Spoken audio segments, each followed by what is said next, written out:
Ucapkan apresiasi yang besar-besarnya khususnya buat rekan-rekan wartawan yang selalu mengawal kami TDC dimanapun kami berada, baik itu di kawasan kami Nusa Dua, di kawasan kami Mandalika, dan ini adalah kawasan terbaru Golomori.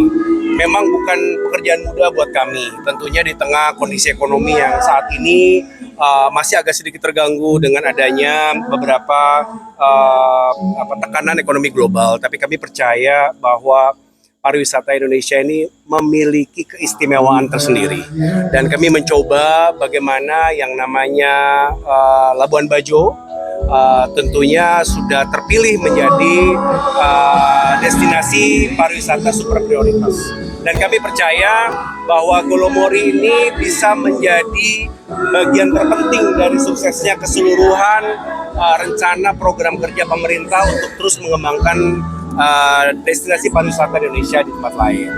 Nah, mengenai acara hari ini, sekali lagi ini merupakan sebuah hasil pemikiran dan rencana kerja yang bukan mendadak. Kami sudah merancang ini sudah sejak 2 tahun lebih. Malah seharusnya penyelenggaraan ini kami rencanakan diselenggarakan tahun lalu.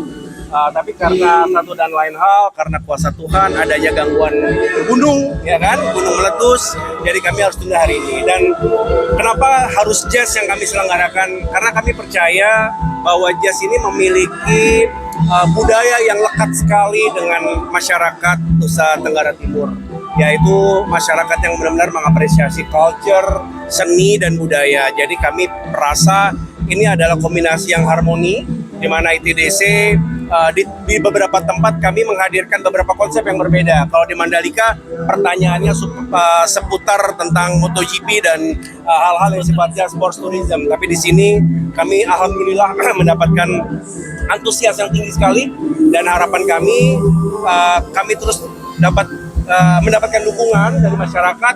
Dan sejujurnya kapasitas saat ini sangat kurang sekali buat kami. Kami jujur terharu, kaget, senang, bercampur aduk, karena ternyata setelah kami coba membuka awalnya 600 seating capacity, tapi ternyata animonya cepat sekali habis, dan kami terpaksa juga akhirnya membuka di beberapa tempat sebagai bagian dari piknik.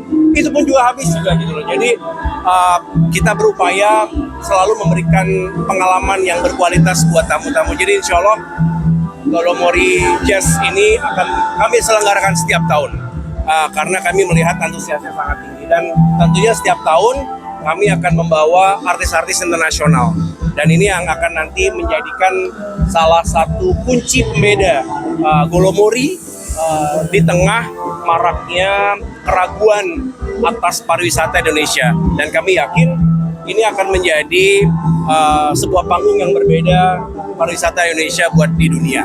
Di konteks Labuan Bajo, apa yang diharapkan dari internasional Golomori Jazz? Seperti apa dampak dari penyelenggaraan event ini ke sektor pariwisata di Labuan Bajo? Pertama, yang perlu dicatat bahwa mayoritas pembeli tiket ini ternyata adalah orang-orang Nusa Tenggara Timur. Ini juga di luar dari dugaan kami. Malah sejujurnya masyarakat di luar dari Nusa Tenggara Timur ini sudah kehabisan tiket, plus juga pesawatnya sudah habis. Jadi pembelajaran buat kami tahun depan, maka kami akan memikirkan untuk kalau bisa menambahkan kapasitas, menambahkan beberapa spot-spot panggung bukan hanya di satu tempat. Lalu sudah dipastikan, karena ini adalah sebuah persembahan dari kami untuk masyarakat Nusa Tenggara Timur, saya yakinkan bahwa perputaran ekonominya cukup bagus. Saat ini kami mencoba mengajak seluruh pemain-pemain UMKM yang ada di di seputaran Labuan Bajo, musisi lokal juga kami libatkan, seniman-seniman lokal, dan mungkin kedepannya tadi ada usulan dari Bapak Gubernur, Bapak Bupati juga sangat bagus.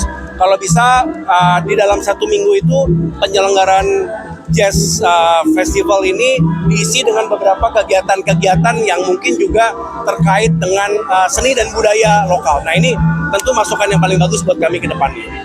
Berapa tiket kondisi terakhir ini Bang Yola? Ini kurang lebih udah hampir 800 ya, sama kalau kita bicara yang depannya ya gitu loh. Jadi ini sejujurnya sudah di luar dari dugaan kami.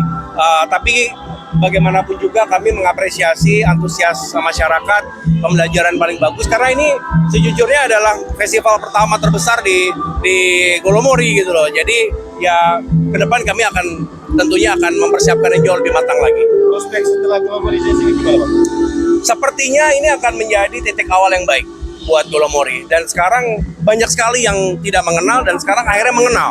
Dan selama ini karena kami dari BUMN, kebanyakan adalah kawan-kawan BUMN yang mengenal Golomori, tapi saya mendapatkan banyak sekali direct message, banyak sekali WhatsApp masuk yang menyatakan bahwa wah Golomori ini indah sekali. Jadi orang pada browsing, orang pada melihat